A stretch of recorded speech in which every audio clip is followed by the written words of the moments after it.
السلام علیکم ورحمۃ اللہ وبرکاتہ۔ معزز ناظرین اکرام، ہر بار کی طرح اس بار بھی ایک بہترین سبق آموز کہانی کے ساتھ آپ کی خدمت میں حاضر ہوئے ہیں۔ انشاءاللہ آپ کو آج کا سبق بہت پسند آئے گا۔ ایک نوجوان اپنی ماں کی ممتا کے بارے میں ایک ویب سائٹ پر اپنی کہانی، بچپن کی کہانی لکھتا ہے۔ مجھے پڑھ کر بہت بچپن کی یادیں تازہ ہو گئی۔ میں نے سوچا کیوں نہ اس کہانی کو آپ کے ساتھ شیئر کروں۔ لڑکا کہتا ہے، ہمیں اماں جی اس وقت زہر لگتی جب وہ سردیوں میں زبردستی ہمارا سر دھوتی، جس کی وجہ سے آنکھوں میں صابن کانٹی کی طرح چبھتا اور کان اماں کی ڈانٹ سے لال ہو جاتے ہیں۔ ہماری ذرا سی شرارت پر اماں آگ بگولا ہو جاتی اور کپڑے دھونے والا ڈنڈا اٹھا لیتی، جسے ہم ڈنگلی کہتے ہیں، لیکن مارا کبھی نہیں۔ کبھی عین وقت پر دادی جان نے بچا لیا، کبھی بابا نے اور کبھی ہم ہی بھاگ لیے۔ گاؤں کی رونقوں سے دور عین فاصلوں کے بیچ ہمارا ایک کھیت تھا۔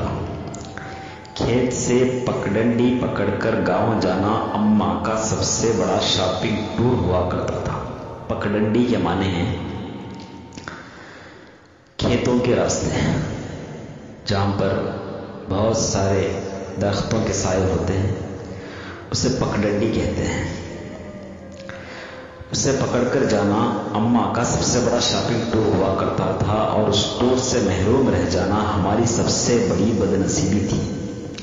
اگر کبھی اماں اکیلے گاؤں چلی جاتی تو واپسی پر ہمیں وہاں کے کھلونے لے کر آ کر بہلانے کی کوشش کرتی۔ ہم پہلے تو ننھے ہاتھوں سے اماں جی کو مارتے، ان کا دوپٹہ کھینچتے، پھر ان کی گود میں سر رکھ کر منہ پھاڑ پھاڑ کر روتے۔ کبھی اماں گاؤں ساتھ لے جاتی تو ہم اچھلتے کودتے خوشی خوشی ان کے پیچھے پیچھے بھاگتے۔ شام گئے جب گاؤں سے واپسی ہوتی تو ہم بہت روتے، ہمیں گاؤں اچھا لگتا تھا۔ ماں، ہم گاؤں میں کب رہیں گے؟ یہ سوال ہمارا بہت بار پوچھا گیا ہوا ہوتا تھا۔ ماں کا ایک ہی جواب تھا۔ ماں کہتی، وہی گھسا پٹا جواب دیتی، جب تو بڑا ہوگا، نوکری کرے گا، بہت سے پیسے آئیں گے، تیری شادی ہوگی، وغیرہ وغیرہ۔ یوں ہم ماں بیٹا باتیں کرتے کرتے تاریک کھیت پر آ پہنچتے ہیں۔ مجھے یاد ہے گاؤں میں بابا مظفر کے ہاں شادی کا جشن تھا۔ وہاں جلنے بجھنے والی بتیاں بھی لگی تھیں اور پٹاخے بھی پھوٹ رہے تھے۔ میں نے ماں کی بہت منت کی کہ رات ادھر ہی ٹھہر جائیں، لیکن وہ نہیں مانی۔ جب میں ماں جی کے پیچھے روتا روتا گاؤں سے واپس آ رہا تھا تو نیت میں فطور آ گیا اور چپکے سے واپس گاؤں لوٹ گیا۔ شام کا وقت تھا۔ ماں کو بہت دیر بعد میری گمشدگی کا اندازہ ہوا۔ وہ پاگلوں کی طرح رات کے اندھیرے میں کھیتوں میں آوازیں لگاتی اور ڈیرے سے لے کر گاؤں تک ہر کونے میں لالٹیں لگا کر جھانکتی رہتی۔ رات گئے جب میں شادی والے گھر سے بازیاب ہوا تو وہ شیرنی کی طرح مجھ پر حملہ آور ہوئی۔ اس رات اگر گاؤں کی عورتیں مجھے نہ بچاتی، اماں مجھے مار ہی ڈالتی۔ ایک بار ابو جی اپنے پیر صاحب کو ملنے ایک شہر گئے ہوئے تھے۔ میں اس وقت 6-7 سال کا تھا۔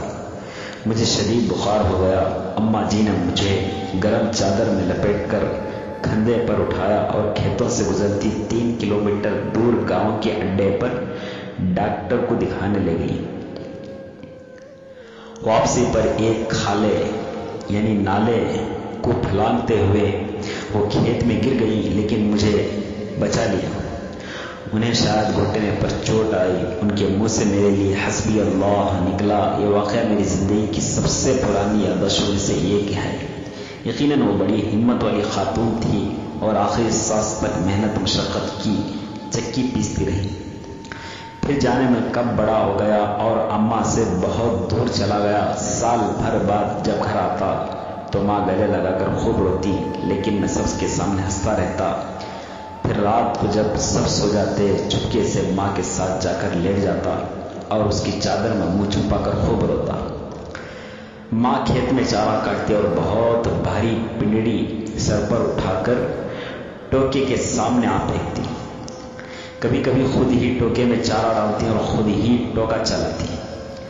جب میں گھر ہوتا تو بھرپور ان کا ہاتھ بٹاتا، جب میں ٹوکا چلاتے چلاتے تھک جاتا تو سرگوشی میں پوچھتی، بات کروں تمہاری فلاں گھر میں؟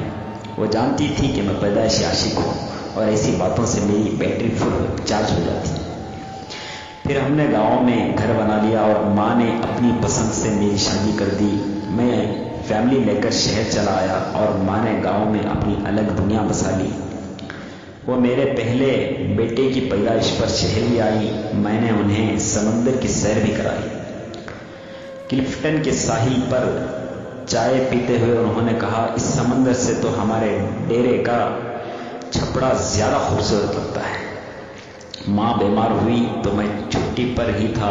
انہیں کئی دن تک بسکو پان کھلا کر سمجھاتا رہا کہ معمولی پیٹ کا درد ہے، جلد افاقہ ہو جائے گا۔ پھر درد بڑھا تو شہر کے بڑے ہسپتال لے گیا، جہاں ڈاکٹر نے بتایا کہ جگر کا کینسر آخری سٹیج پر ہے۔ خون کی فوری ضرورت محسوس ہوئی تو میں خود بلڈ بینک بیڈ پر جا لیٹا۔ ماں کو پتا چلا تو اس نے دکھ سے دیکھ کر اتنا کہا، کیوں دیا خون؟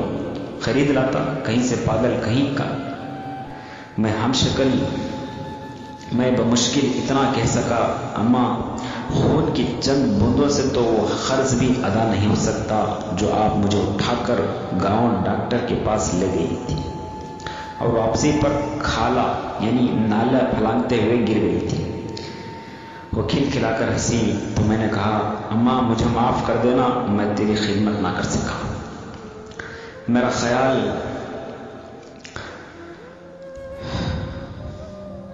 خیال ہے کہ میں نے شاید ہی اپنی ماں کی خدمت کی ہوگی، وقت ہی نہیں ملا، لیکن وہ بہت فراخ دل تھی۔ بستر مرگ پر جب بار بار میں اپنی کوتاہیوں کی ان سے معافی طلب کر رہا تھا تو کہنے لگی، میں راضی ہوں بیٹا، کاہے کو بار بار معافی مانگتا ہے۔ ماں نے میرے سامنے دم توڑا لیکن میں رویا نہیں۔ دوسرے دن سر بھاری ہونے لگا تو قبرستان چلا گیا اور قبر پر بیٹھ کر منہ پھاڑ کر رویا۔ ماں سے بچھڑے مدت ہو گئی، اب تو یقین بھی نہیں آتا کہ ماں کبھی اس دنیا میں تھی بھی نہیں۔ آج بیت اللہ کا طواف کرتے ہوئے پٹھانوں اور سوڈانیوں کے ہاتھوں فٹ بال بنتا بنتا جانے کیسے دیوار کعبہ سے جا ٹکرایا، یوں لگا جیسے مدتوں بعد پھر ایک بار ماں کی گود میں پہنچ گیا۔ وہی سکون جو ماں کی گود میں آتا تھا، وہی اپنائیت، وہی محبت جس میں خوف کا عنصر بھی شامل تھا، اس بار منہ پھاڑ کر نہیں، دھاڑے مار مار کر رویا۔ 70 ماؤں سے زیادہ پیار کرنے والا رب کعبہ اور ہم صدا کے شرارتی بچے۔ میرے دوستوں، ایک بہترین سبق آموز یہ واقعہ تھا، مجھے بہت پسند آیا، اس لیے آپ حضرات کے سامنے اس کو شیئر کیا۔ انشاءاللہ آپ کو بہت پسند آیا ہوگا۔